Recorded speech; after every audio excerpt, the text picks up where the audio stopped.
President Trump has now made a habit of openly admitting to war crimes in press conferences. Here's the most recent iteration of that. It worked out well. They've been trying to do this for 100 years. That border is a mess for a long time. We pulled our soldiers out. We took over the oil. We have soldiers where the oil is. And that's the way I like it. And they can police their own border. He just says it. He just says it.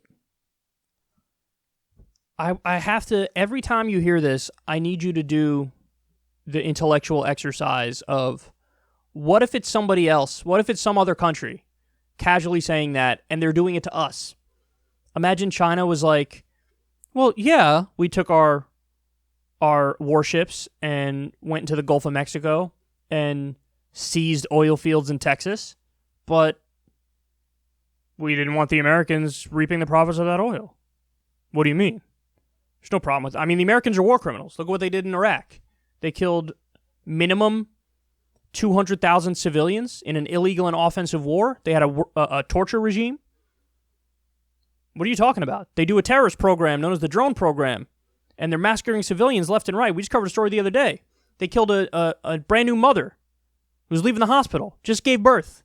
They did a drone strike on her car, killed at least 5 civilians. That number's going to go up, by the way. It always does.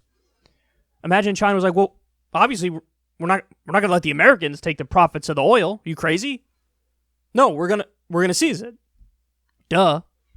That's the way I like it. That's what he said. That's the way I like it. That's the way you like it. You're openly admitting to war crimes. Syria is a sovereign country. You can't just go in there. We're just gonna take that. The oil fields? Ours. That's ours. That's not the way it works. You can never again, ever, ever say anything about, we support the rule of law. Yes. Law and order, good sir. And it's kind of hilarious because Trump ran on that. He ran on, I'm the law and order president. Except international law, in which case you say that doesn't apply to us at all. We're above the law. Which is it? Are you a law and order guy, or are you saying you're above the law? Which is it? That's contradictory. You have to pick one. Law for everybody else, but not for me. No. For me, it doesn't apply. And they've done this time and time again. Guys, remember, we sanctioned medicine going into Iran, and then the top court at the UN said, you can't do that. That's against international law, and people are dying as a result of you sanctioning medicine going into Iran. So what did Trump do? Scolded the court and pulled out of it and kept sanctioning the medicine going into Iran. Now in the case of Syria, they're like, oh, you know that oil that you have? We're going to take that. We're going to do that. That's not a thing. That's not an option. That's not something that's on the table. And actually, Assad was in the news recently, and he was saying, well, at least now they just admit it. When it came to, Bush, for example, sure, one of the reasons we went into Iraq was for the oil, but they never said it. They were never like, oh, yeah, obviously we're stealing the oil. They never said that. They would put the politician's facade and the tap dance around it. He's like, well, at least the dude's honest. At least he's telling you what he's actually doing. Because then what happens, guys, is that says to the rest of the world, the emperor has no clothes. And you guys think this is the world leader? Are you kidding me? Y'all better plan on your own. That's really the message it sends to the rest of the world. And you've seen this now quite a bit in Europe, where the European leaders are kind of getting together on their own, and they're making real leadership role decisions that used to be more in the realm of they would default to the United States. But now you have Angela Merkel and Macron and Trudeau, and they all get together, and they're all like, okay, well, what are we actually going to do? Because they know that the emperor has no clothes, there is no real leadership in Washington. Now, I'm not saying it was a good thing that the U.S. was making those decisions in the first place, because we had no right to make these global superpower decisions and, override everybody. But it is telling that at a certain point, when you go too far, when you're just too clear that you're totally lawless and rogue, that you can no longer keep the facade going. There's no squaring that circle anymore. You've gone too far. And when you're out there regularly saying, as he is, I got soldiers guarding the oil fields. Of course. You've got soldiers guarding the oil field in Syria. Well, Syria is a sovereign country. They control their territory. They control their land. They control their oil. They control their natural resources. And when you admit to war crimes, you're admitting to war crimes. That's what you're doing. So it's just stunning to me that we can be in this position. Now, you're getting this perspective on this show. By the way, the perspective I'm laying out for you is called the duh perspective. What I'm saying is so obvious.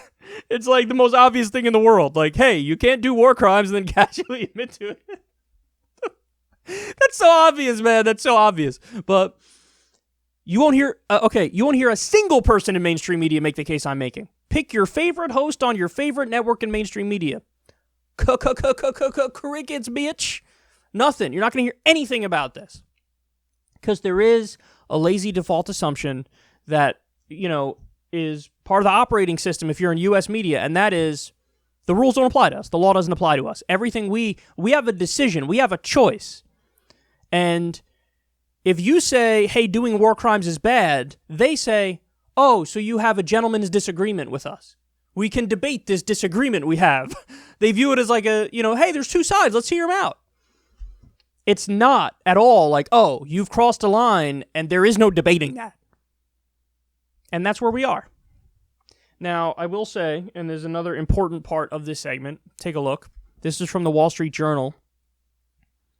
Trump administration considers 14,000 more troops for the Mideast. Officials are discussing deployment that includes dozens more ships and other military hardware to counter a threat from Iran. How much have you heard about this in the media? Now, you might be saying, well, hold on, Kyle. Isn't this an old story? Because they already said, oh, we're sending 14,000 troops there. This is on top of that 14,000 that's already there. So now we're talking about 30,000 troops to protect Saudi oil fields. Protect Saudi oil fields from Iran.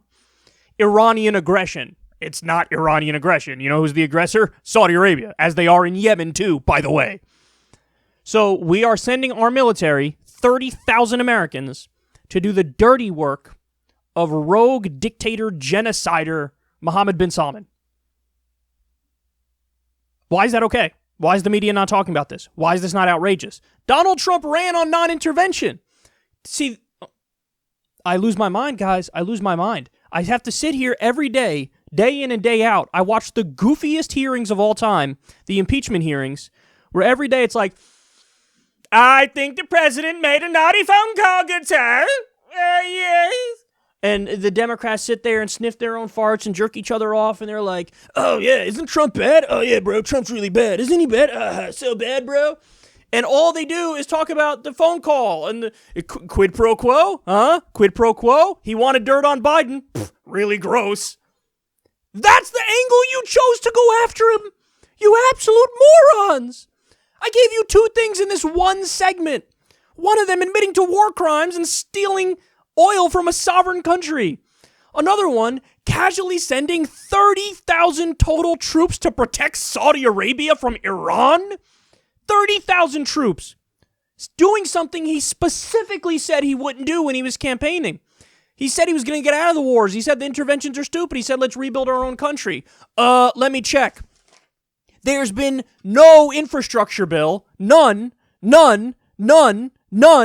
But you're sending 30,000 troops to protect Saudi Arabia?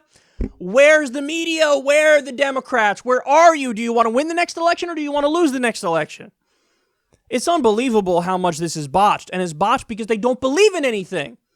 They can't go after Trump for sending $30,000 to Saudi Arabia to protect their oil fields because they're not necessarily against it. They don't care. They don't care. So here we are. Every day, oh, Trump's bad, good sir. Oh, yes, he's so bad. Oh, did you hear about the naughty phone call? Yes, we've only been talking about it for the past 4 weeks, but go again. I want to hear some more about it. Oh, shut up. You're all so annoying. Oh, my God. I hate it. I hate it so much, man. It's so stupid. But here we are. I gave you two amazing news stories and developments, and none of it will be discussed by the media or the Democrats. None of it. They're not going to talk about admitting to war crimes on TV. They're not going to talk about 14,000 new troops on top of the 14,000 that are already there from the guy who said he's a non-interventionist, sending more American men and women to die in the Middle East to protect Saudi Arabia. It's beyond outrageous, man. It's disgusting. Our system's totally broken from top to bottom. And if this doesn't drive you crazy, you're not paying attention.